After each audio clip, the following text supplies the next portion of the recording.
You know, I'm gonna prop this up real quick with a little game case or something. Yeah, game case. Oh.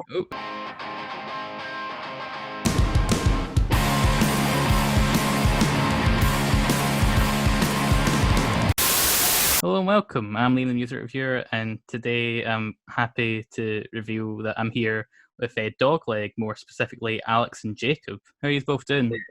Doing great. Doing well. All things considered, yeah, definitely. Yeah. So right off the bat, Melee, I never know if I'm pronouncing the word right, but your debut album dropped a few months back, and I just wanted to kind of know how you're feeling about the general response to it. Good. Overwhelmingly good. Yeah. Overwhelmingly good. Completely unexpected. If you were to come up to me and tell me all the response that we'd be getting like 3 years ago when we started making this record, I would just be like, you're full of shit. Like there's no way that any of this would happen. And just seeing how well it's being received is just wild. It's inspiring. It's inspiring because it's like, I don't know, like when you put out something into the world and people like it, it kind of motivates you to start to do more stuff. Oh yeah, absolutely. And it's just interesting because like when we were making it, we were like, I don't know if people will appreciate this sound anymore, like if it will like be old hat by this point in time, or like if people are kind of moving on to different things now. So we were just hoping to make it like as good as possible. But also as fresh as possible, yeah. As like new and updated, I guess, for the times. Yeah, definitely. And like it's obviously been really warmly received. Do you feel more pressure on you, or is that something you can kind of tune out quite easily? I can shoulder that pretty easily. Yeah. Jacob can shoulder that pretty easily. A bunch of the people in the band can shoulder that pretty easily. I am I'm very attuned to criticism, hence like, well, this project is a little bit closer to you. Yeah, so that makes sense. Yeah. Like all the words of Melee are all about like self-doubt and like self-deprecation, I guess. And like that's on purpose. Like that's how I feel, you know.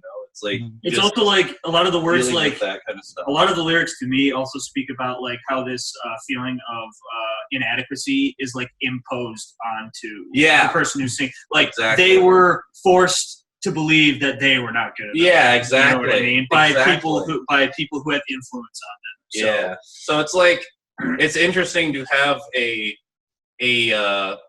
piece that is all about that and all about that concept.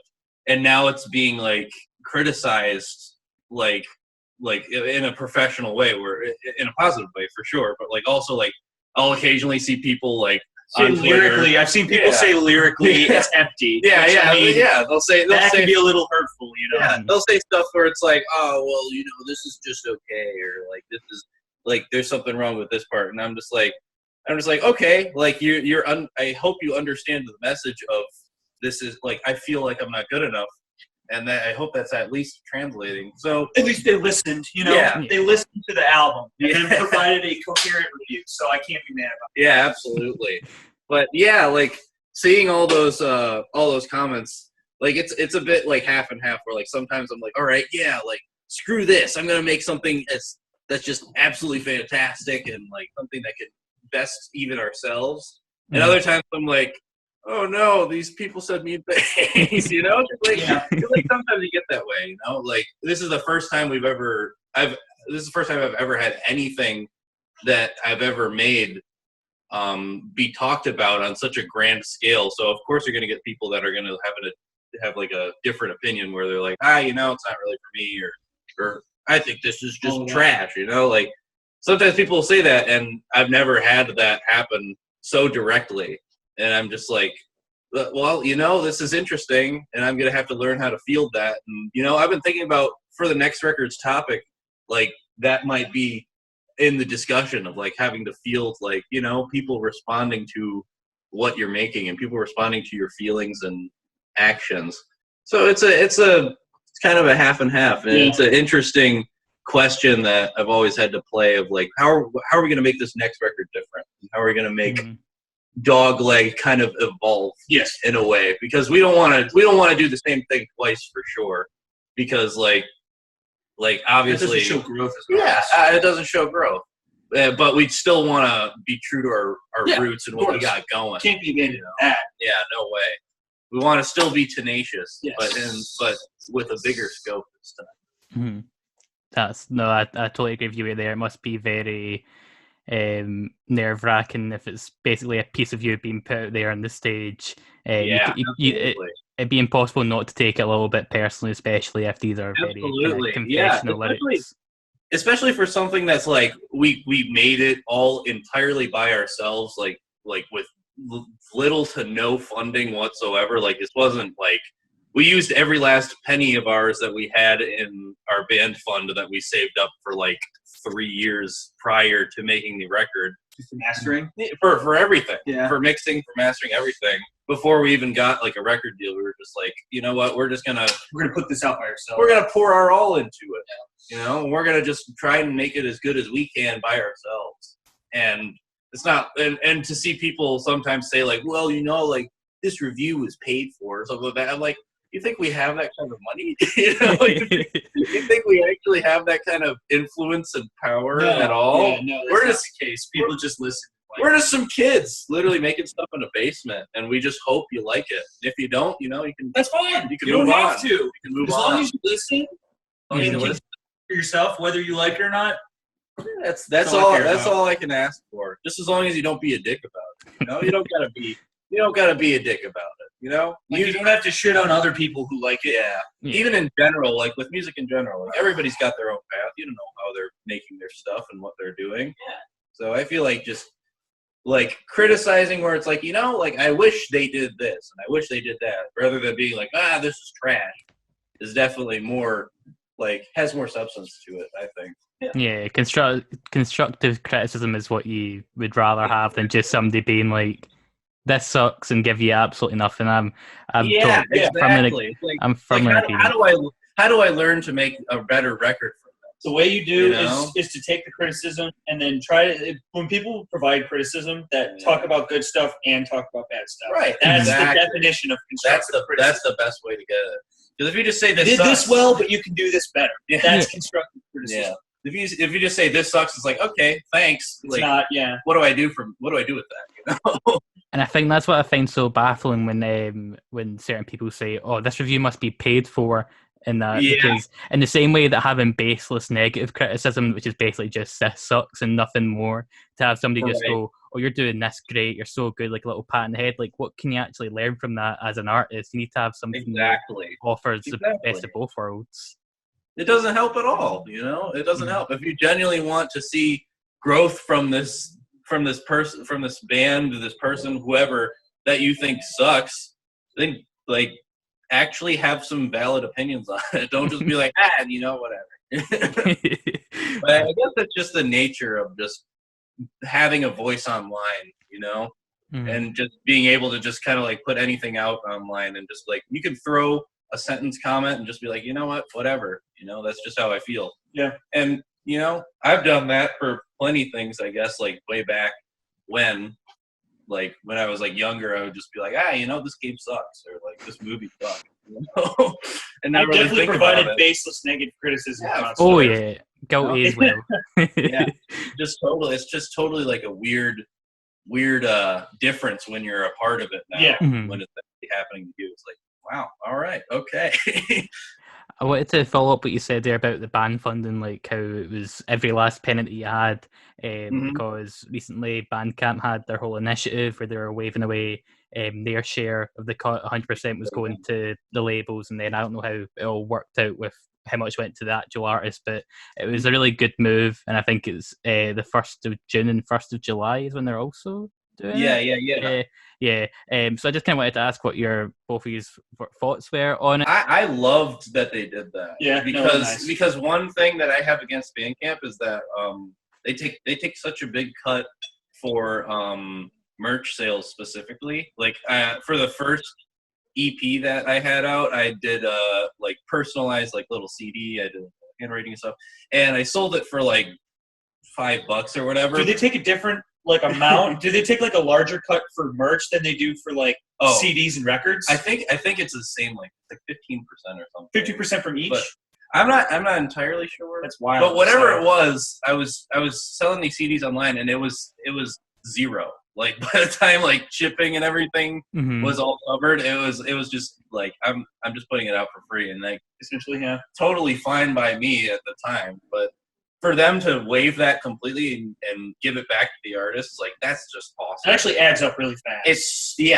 And people don't really realize how much that adds up and how much artists can be supported. Yeah, I mean, like every purchase, you're getting 15% more. Exactly. That's a huge difference. And on the first Bandcamp day, we pulled in quite a lot because not only was everybody like, oh yeah, let's try and help out these bands, but without that cut, it was so much more helpful for us. And same with other artists that we were talking to, where they were all like, you know what, that was great, and we hope they do it again. And now they're doing it, I guess, like every month, since the first of every month or something. Something like that. It's first of every month. Yeah. So we've been trying to like be on the ball for that, where it's like, okay, let's try and make something fun. Make something for Bandcamp Day. Yeah. Make something for Bandcamp Day. So yeah, we got like the DVD like of all of our behind the scenes footage and stuff. Yeah, we got a couple cool ideas for June and July. We got like maybe we'll do like special merch stuff. Yeah, stuff like special items for merch that we think would be cool, that we think would sell. Yeah, you know? But I think it's great. I'm so happy that they're doing it once a month now rather than just that one time. Yeah. Because, and I thought that was going to happen because I was like, this was so successful and everybody was so happy with it that I think it'd be kind of silly not to continue doing that, especially for something like Bandcamp that is so large that so many bands use. Like it would make them look like a Spotify, you know what I mean? Where it's like we don't want to look like the bad guy. We're gonna help them out. And I mean, like however many bands there are on Bandcamp, like trying to sell merch, there's twice as many listeners. Yeah, you know what I'm saying? So it's like absolutely. So it's like we have to look. Yeah, definitely. I did treat myself to that kind of Clerks DVD that you had out there. Just treated myself. It was my payday as well, so I thought, why not? It's the best time to actually go out your way to support as well if you're going to get 100% of it. So I want to kind of ask, because I feel like it's kind of like the elephant in the room about the whole kind of quarantine, so many people being in lockdown or in their own homes, and obviously the artist, musician perspective on it would be how that's affecting your creativity. Do you feel there's more time in your hands to kind of venture a bit more, or are you prioritizing just kind of keeping happy and saying first most and then putting the creativity in the back burner, as it were? Well, I want to say that this time has kind of given us like more time to write more, because I wish that like it was kind of empowering like that. But lately it's just been very almost paralyzing, at least for me. Like I would occasionally, like whenever I feel like an urge, just like go downstairs and write something out and like record it on my phone really quickly.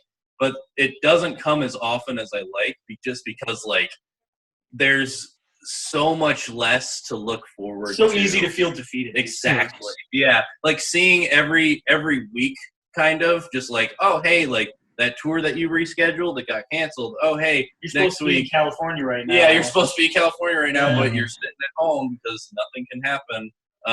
Mopop's canceled. Pitchfork Fest is canceled. Big, huge festivals we're supposed to play. Yeah, like those flight cases that you bought for flying potentially to Europe, Japan, not going to happen anymore, at least for the next year or so. Yeah. So it's just like looking at all of that and just being like, wow, like this is just like it's paralyzing, debilitating. It's paralyzing and it sucks. Paralyzing is a good word to use, I think. And it sucks. And I want to, at some point, harness that into music, because like that's how the rest of Dogleg songs kind of work, where it's like, a bad situation, let's harness it into music. But this is just like a overwhelmingly bad situation. So it's like it's a little bit harder when everybody involved is just kind of like, like we can't do anything, rather than just like, all right, you're not feeling well, but you can still get through it because there's still stuff to hold on to, without anything to look forward to, and without like a definite timeline of like, all right, like things are going to be fine by, this time in a few months or next year or whenever. like having an actual like deadline. Without that, it's just like I don't know how to how to assess a situation like that, and how to not feel just like groggy every day. just kind of like it's just so easy to feel that way and feel just like, well, like there's nothing to do. But we're definitely trying to write. Like even today, me and Jacob were just like, you know what, let's sit down. Today we were going to try and write some songs. Let's try and write something, try and get back on track. Just because like sitting around for so long is just not productive. Plus like the whole process of making Melee was very long. Yeah. And we're trying to like find ways to like kind of expedite that process and make it faster, because you can't be on 3-year record cycles for your whole career. That's absolutely not what the labels want.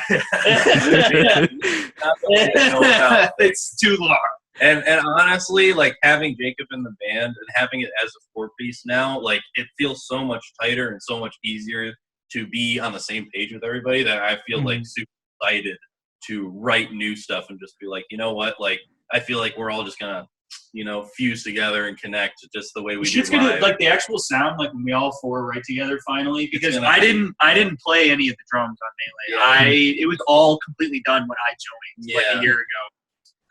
So this will be. So we don't know like what all 4 of us are gonna like, what the sound is gonna come out of it. So like I'm stoked. It's gonna be another evolution of Dogleg in and of itself. It's gonna be a whole new iteration. Without even, like 4.0. Yeah, without even thinking of like, hey, what direction do we want to go? It's already gonna be different in a better way. Yeah. So I'm super excited about that. Oh, that's great. I think I saw. I heard a podcaster say how essentially what a lot of creative types are going through just now could be kind of considered grief in a way, because obviously you're financially investing, like getting your cases to go to Europe or Japan and had all these. It would be weird. It'd be weird for you not to be mourning it in a way. If this happened and you're just kind of like whatever, like it's gonna, especially with kind of all this hype's going on just now, you would want to kind of like strike all the it's hot kind of thing. But it already sounds like you're already ready and raring to go when it comes to LP2. And it does sound very exciting, especially if there's going to be kind of new elements to it. Absolutely. And it must be nice knowing that there's 3 other people involved, where it's not kind of just all on you. You have other people to kind of inspire you or kind of like say to you, there's this deadline, let's give yourself a bit of a push as well, I imagine. Yeah, absolutely. Like seeing the positive response is definitely inspiring to be like, all right, like let's write something something just as good, if not better, ideally better. So that's at least like helpful, especially like given the time that we released this in. Like I was worried it was just gonna be like, nobody's gonna listen to this because like it's quarantine, like nobody's gonna care, like it's just gonna be a flop. Yeah, but then the opposite. But the opposite happened. So it's like this is awesome, and I'm so glad that it did. Everybody's like, this is the record we needed. And this is the apocalypse record. That's awesome. I think that's great. That was what exactly I was going to say. I think everyone's feeling kind of like just kind of debilitated and just exhausted. So that's to have something that kind of, especially with the lyrical matter, when it's all about kind of like self-doubt and feeling kind of like being put in a corner.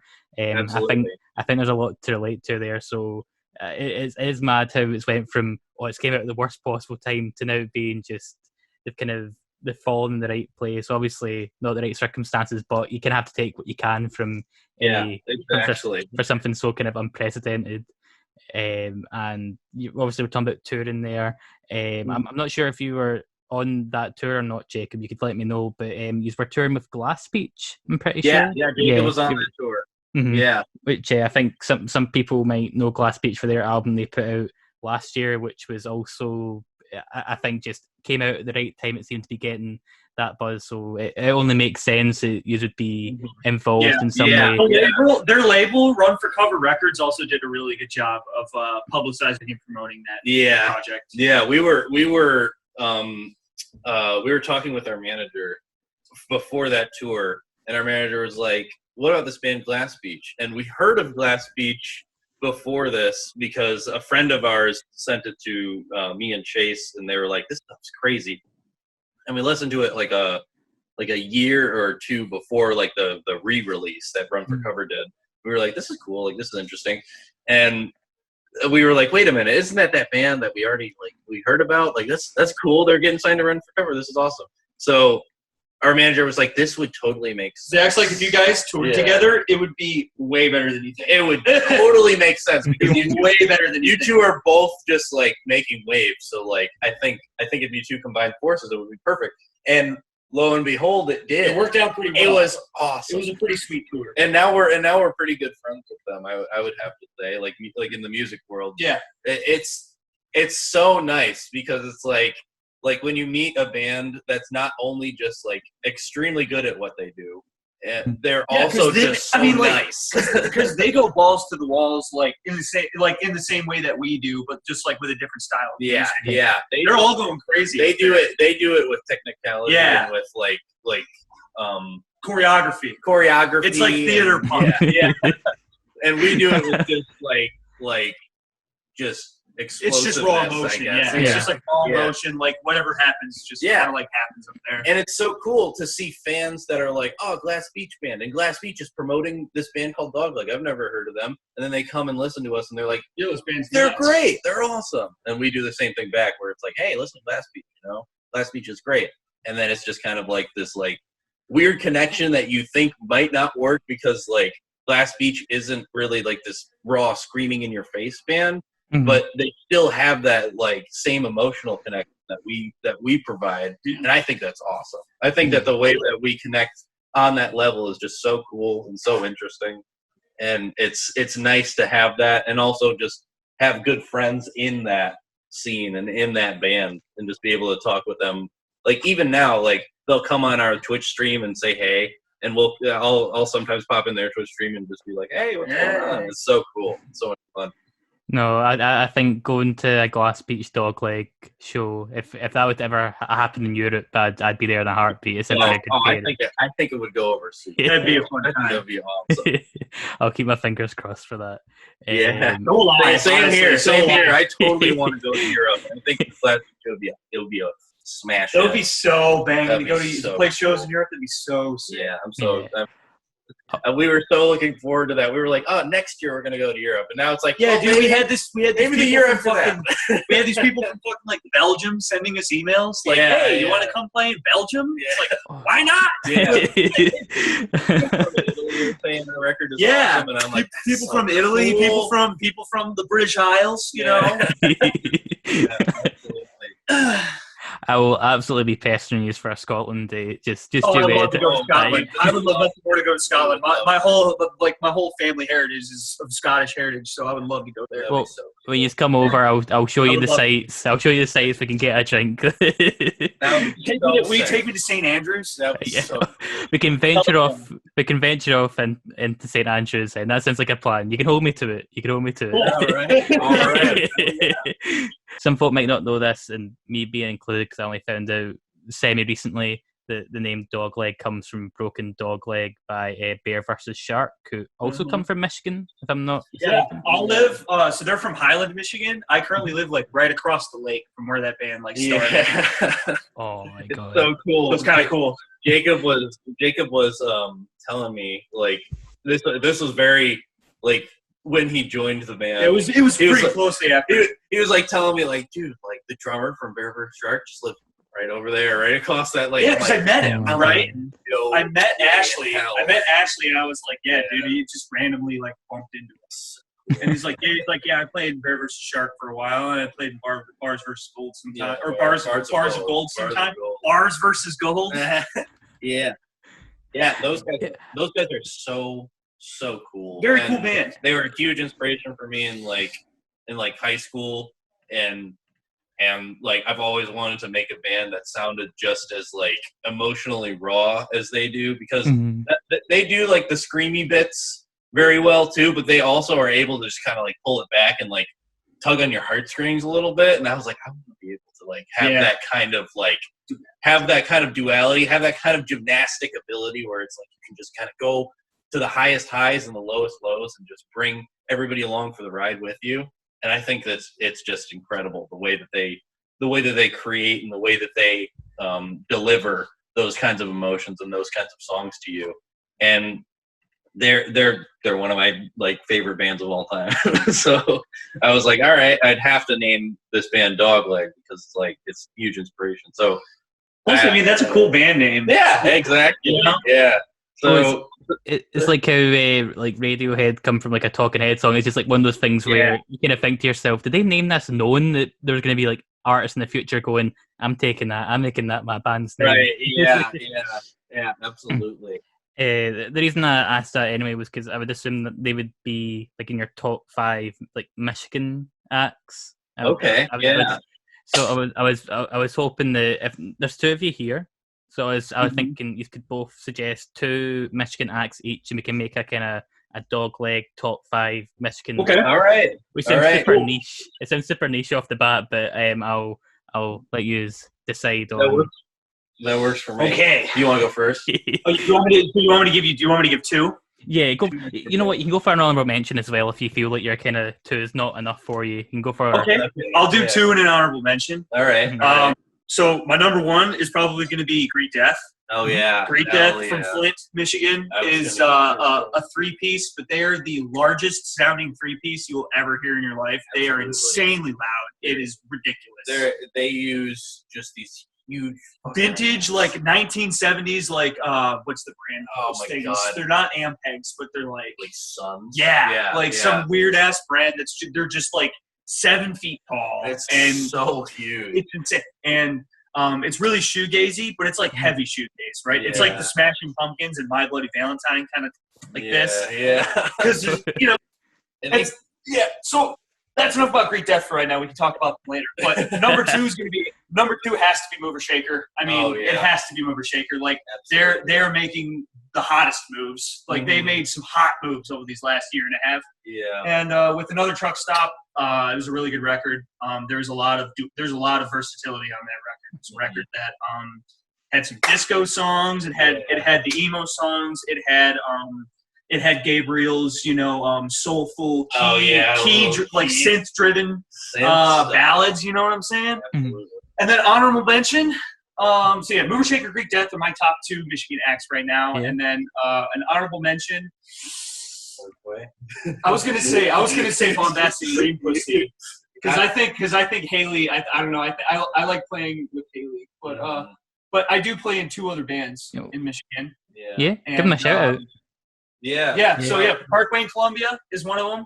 My friend Tyler Floyd, who's also one of our go-to sound engineers. Yeah. So he's a really good friend of mine. Parkway in Columbia. If it wasn't for Parkway in Columbia, I would not be in this band right now. Yeah. So that's the and then also Bombastic Dream Pussy, which is my friend Haley's band. It's a pretty awesome name. It's me and my friend and Anthony. It's a really, really fun band. I have a lot of freedom in that band. Mm-hmm. So that truly allows me to do whatever I want. So it's really cool. So those shouting out my 2 bands, but my main honorable mention is probably going to be Parkland, Columbia. Absolutely. All right. Damn. Kind of stole my modern pick, so I gotta dig deep for this one. I don't know. Detroit seems to have quite a rich history of music. When I kind of went through. Oh yeah, absolutely. Like you could go at length about any era of time in Michigan music, I would have to say, because it's like right now things are just blowing out, like in the Michigan scene. Like everybody's especially for this genre. Right. Yeah. If you go back in time, like when you look at the 80s in Detroit, it was like a huge a techno explosion happened in Detroit in the 1980s. Everybody knows about that. 70s, the proto-punk movement. Proto-punk. Everybody was just blowing up. It was all those revolutions happened in Detroit, like underground dance clubs. Yeah, you know what I'm saying? Thousands indie rock with the white stripes. Empty parking garages that DJs just like set up in, and hundreds of people would just go and take ecstasy and dance. Yeah. Oh man. All right, my choice. Yeah. You got 3. You got two list picks and then 1 HM. 2 list picks. Can I put Bear Shark on there? Because they're my favorite Michigan band of all time. You can put them in twice if you love them enough. Yeah, you know what? Honestly, I'd have to put them as my top Michigan band. And Chase would agree with me if he was here. Because, like I said before, like they just have a way of just writing that is just so unique and so inspirational and just so emotionally charged that I always look to find bands that are able to do that because of them. They kind of set the framework of like, this is how a band should present itself if they're trying to make emotional and just like punk music. This is how they should do it. And if they don't at least like get a little bit of the way there, then it's like, you know what? Like, it's not worth it. I want them to be able to have that ability. And River Strike just pull it off exceptionally. They're wonderful people as well, and they've done nothing but support us also. Like online, they're just like, yo, you guys are the best. You guys are so cool. I love that you named your band after us. And I was so cool. Like, I was in high school. I'll be peeing my pants. So cool. It's a positive case of meeting your heroes. Then that's good. That's a heartwarming bit. So it is. Absolutely. Michigan band number 2. Oh boy. Oh man, this is a tough one. Talked about Mover Shaker. Talked about Greek Death. I'm gonna have to go with the older bands because like you picked the bands that I would have picked, and I don't want to copy. Well, I'll be honest, dude. I'll be honest. You like math rock? Oh yeah. We got our friends. I love math. The thing is, I could name so many friends, but I don't want to pick favorites, so I'm gonna pick oldies. So I'm gonna say my second favorite Michigan band is the band Death. They are a proto-punk band. So we have Greek Death and Death. Death. Very positive. Death's a proto-punk band. They're a band that they basically made punk before the Ramones, before the Stooges, before all that stuff. They were 3 African American brothers that just made this fucking amazing record. And it was lost in one of their houses, like in their attic or something. And then their grandson found it, sent it to Drag City Records, and he was like, this shit is like life-changing. This shit is so good. And then Drag City was like, we're gonna reissue this record and also put a documentary out on this band. And I watched the documentary because I was like, oh my god, like a punk band before punk happened. This is so cool. And it blew my fucking mind. It was just how like raw and was there like videos of like them performing like in this documentary? I think there was like actual videos of them performing, but there was like pictures of like the studio like before all the changes happened and stuff, and so it was like showing like, oh, here's a picture of the old record and everything like that. But that record knocked me on my ass because I was just so impressed as to like how it came out in like 1970, like I don't even remember when it came out, but it was so fucking long ago. And it was such a good record. It was just like it laid a framework for punk for sure before any of the punk bands that we know today have done it. And I'm just like, that's just insane to me. It's such a crazy coincidence and a crazy story, and I love it. I think it's awesome. Death is an American rock band formed in Detroit, Michigan in 1971. 1971 by Bobby, David, and Dennis Hackney. Absolutely, the Hackney brothers. Hackney brothers. That band is so good. It's just so crazy to me. So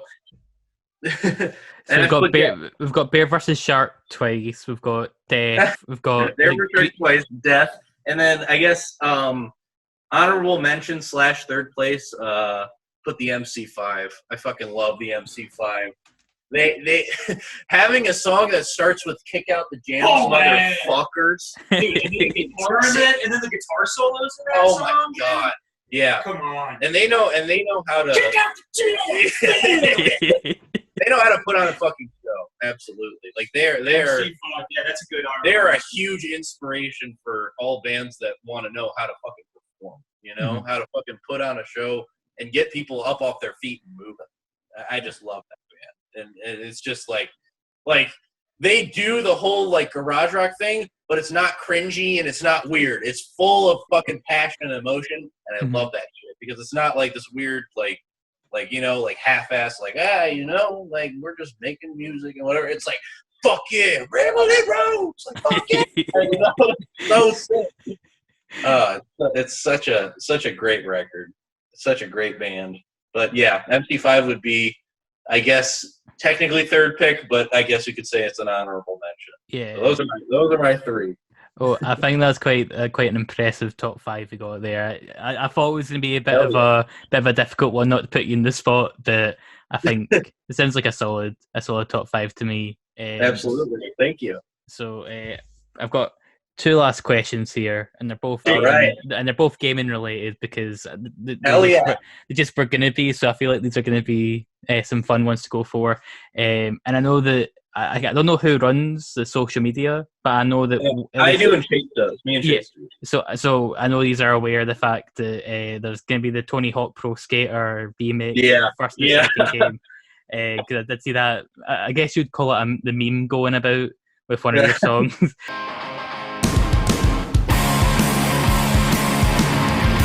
On the soundtrack. So, like, I guess the obligatory question that I need to ask is a two-parter. One, if one Dogleg song could be in a Tony Hawk game, what would it be? And two, are there any favourite songs from the Pro Skater games that you hold a really soft, warm spot for? Ooh, good questions. Oh, I heard a lot of the punk stuff that I like. I was introduced through Tony Hawk's Underground 2. Mm-hmm. I started listening to the Ramones when I played Rock Band 1 when I was like 10 years old. Hell yeah. That's how I started listening to the Ramones. But also the Ramones were in Tony Hawk's Underground. Mm-hmm. And also like NoFX was in that, and like a bunch of other skate punk bands. So I started listening to them. So if one of our songs was in a Tony Hawk game, it would either be Kawasaki Backflip or Hotlines. Hotlines would be, I think. I always pictured myself like doing something X Games related while Hotlines is playing. Yeah. Snowboarding could be in an SSX game. Yeah. Hotlines could be. We'll just get a Dogleg put in every sort of kind of extreme sports game. get in Tony Hawk, get in SSX. I could make a ROM hack of SSX Tricky. My dream is for EA to remaster Burnout 3 and put on a Dogleg song. I would explode with happiness. But also, I don't know if that would be blasphemous to the original soundtrack because I love Burnout 3. Mm-hmm. I don't think. But if Burnout 3 gets a remaster and a remake, and they pick a Dogleg song, what would it be? What would it be? Oh, I think Fox, because that's like fast, fast and ready to go. I think Wrist, because Wrist is also Wrist fast. Would be good, honestly. Wrist would be good in Burnout. It's kind of like I feel like it's like a combo breaker or something. Yeah, it's definitely a combo breaker. The song itself has a combo breaker. Oh yeah, exactly. Fox or Wrist, I think would be the songs I would pick for Burnout. For Tony Hawk, Kawasaki. I'd say. I think Tony Hawk has a knack for. Would be good. I think Hotlines would be the best because Tony Hawk likes to pick deep cuts for their soundtrack. That's why I think Hotlines would be the best. Hotlines would definitely be the one. I think that would be pretty hype as well. Honestly, I'd be honored to have any of our songs on a video game. Yeah, so it's a privilege that we were getting we get to chick. Yeah. Yeah, because all the songs that got me into like music in the first place were from like video games, from Guitar Hero, Rock Band, Burnout 3. Dude, obviously. Guitar Hero shaped me as a person. As far as like what I didn't know like what exact genre of music I like, but I played Guitar Hero, which is it's all music that has guitars, a full band, and I'm like, this is the kind of music I like. I like bands. Yeah. I don't like I'm not a huge fan of like. Well, actually, I do like hip hop a lot. Right. It's a very specific type of hip hop. Yeah. But I was like, this is the kind of music I like. I like rock music. That'd be the coolest thing. Playing Linkin Park and Guitar Hero World Tour changes a person. It's a formative experience. But no, I respect your pick, like you say. Any Dogleg song in a Tony Hawk game would just be prime, so it would. So be awesome. Yeah, I think it'd be great. Awesome. It'd be awesome. And so in the roundup review thing that I did, I made the dumb kind of easy joke about your album shares the same name as the GameCube Smash Brothers game. And then I was looking on your Instagram and I realized that he's actually like you were saying earlier, he's stream on Twitch but he's also play Smash Brothers as well, if I'm not mistaken. Yeah, there's a lot of Smash experience, at least between me and Chase. Yeah. Chase plays Melee. Chase is like good at Melee. He's like better at Melee than me. Yeah. But I like to play Smash 64. That's like my favorite one. Jacob is fucking. I'm pretty sick at that game. So good at Melee. I'm pretty good at Smash 64. And Chase is very good at Melee. Like I don't remember what he's ranked in the state. Probably like after. Probably lower. I think it might be lower than that now, just because of the lack of tournaments. No tournaments. But I mean, like, I don't. Well, actually, he has kind of been going to tournaments, so who knows? It's probably still. It's either maybe between 17 and 20 in Michigan. Yeah, which is not bad because there's shit ton of Melee players. Yeah. Apparently, the Melee scene in Michigan is very good. Yeah, there's a lot of players. And Chase is just super good at the game. Like, so when I say he's like 17th in the state, that's out of like 100. Right? Yeah, it's no easy feat. That are you much of a Smash player then, Alex? Do you just kind of casually, or do you just kind of watch the masters at it? So I have a story to go along with this. We were playing at South by Southwest. I think it was like 2 years ago, and we were waiting for a show at somebody's house, and they had a Smash setup. They had a Melee setup, and I went up to Chase, and I was like, "All right, Chase, you know what? I'm going to try as hard as I can at this game, and I want you to actually try as hard as you can against me, and I want to see how hard you go." And he's like, "All right, let's do it." And he four-stocked me in under a minute, and I was like, "I'm never playing this game." And you're like, I threw everything I had here. Yeah. I was like, "I'm never playing this game again, at least until I can like practice enough to be competent." But holy crap, that Melee is a very hard game. That shaped me. Like it kind of told me what I needed to, because I used to play Melee a long time ago with friends. Yeah, just like everybody, you know. Casually, like everybody, you know.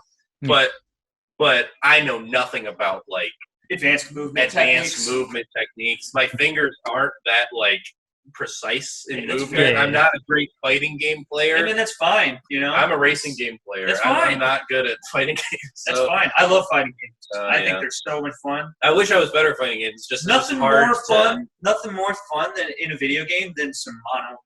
Yeah. Like watching those. Who games, is truly the better player? Yeah, watching those games is so cool. Yeah, watching fighting games and playing fighting games both is really fun to me. Cool. Watching like somebody just pull off these insane moves and just being like, "Oh my god! Like, how did they do that? Like, just how? Like, even not just Melee specifically, but like any type of fighting game is just like, oh my god! Like, just pulling off a combo just perfectly." And yeah, holy you see crap. Some of those combos that they do in that Dragon Ball fighting game, Dragon Ball Fighter Z. Yo, some of those combos are buck wild. It's so cool. Combined with the animations, the beautiful animations too. Oh man, so cool to watch. Who do you main anyone in Smash then, Jacob, or do you just kind of just go for whatever you're feeling on a particular day? So in 64, I'll play anybody. I'll play anybody in the cast, regardless of who. Like Pikachu's best character, Kirby's second best, Falcon. Those are the top three: Kirby, Pikachu, Falcon. Right? I can play those characters. You know, like I know the standards, I know the setups or whatever. But also characters like Yoshi. And characters like Mario and characters like Jigglypuff, not as good characters, more mid-2 characters. I really enjoy those characters. So I could play like at a decent enough level. I could probably play 10 out of the 12 characters. And then in Melee, I like Fox. I like Fox, and I like Dr. Mario. Dr. Mario is my old school main. I played in a bunch of tournaments with Dr. Mario, but he's bad. So I just play Fox. He's bad in the meta. Yeah, he's bad. No, he's bad. He used to be better in the meta, but now nobody's playing him. So obviously he's gotten worse. There's no Dr. Mario mains. God, there's one Dr. Mario main, and he's way better than anybody else. So I think it's so funny, like how much of a difference these characters have. Like Chase was talking about it a while ago, where he's like, "Yo, you know, if someone comes up to me and tries to talk smack about like how they're gonna beat me in Melee, and I'll be like, okay, who do you main? And they'll be like, Link. Yeah. And then Chase will be like, I know immediately that I'm gonna destroy this. And I was just like, you know what? I don't know anything about that, but I think that's nice. I think that's hilarious because I mean, I would do the same thing too. Like when I was like heavy into Melee, like maybe 3 or 4 years ago. Yeah. I'd do the same thing. I'd be like, oh, who do you play? And they'd be like, oh, I like to play Young Link sometimes. Sometimes I'll play, I'll play Game & Watch. Dude. Yeah. And I'll be like, okay. Have a good one. Have a good time. I don't think anyone's going to get in your face after hearing that threat. Then no one's going to come up to you. Yeah. So I guess the last bit of the question would be if you could add any, because even though you don't play Smash much, I'm sure you've got a lot of kind of gaming series and characters that you have a soft spot for, an affinity for, that you'd like to see added. So I know saying if you could add one character, who would it be is kind of probably putting you in a bit of a hard spot, but off the top of your head, who would you add to it? Who would I add to Smash? Who would I add to Smash? Yeah. Gino from Mario RPG. Oh yeah. He's in that Project M, one of the Project M's, right? Yeah, they added him in like I don't know if it was a dev build or something, because I don't think he's in Project Plus. Mm-hmm. Knuckles is in Project Plus. Oh yeah, interesting. Knuckles is a fun character. I would pick Shadow the Hedgehog. Funny as hell. He'd just be in there with a gun. It'd be so funny, just be like, bam. His neutral air, you jump up, like you jump, and his neutral air is just a gun. Funny. Every movie just got to incorporate them, though they're two very different choices. There, two very both man of taste, man of culture choices there. But yeah, that's really all the questions I had for you. Do you want to promote anything? I say that as if you haven't got an album you want to get out there, but I'll let you kind of take the mic. Yeah, I guess listen to Melee. Be on the lookout for Bandcamp days. We're gonna try and have something special for Bandcamp each days. Day. We're gonna have something special and fun. Twitch streams on Thursdays. I think we're gonna start doing them on Thursdays now because they want me to be on the streams, and I work every Monday, so we're moving it to Thursday because I have that day off every week.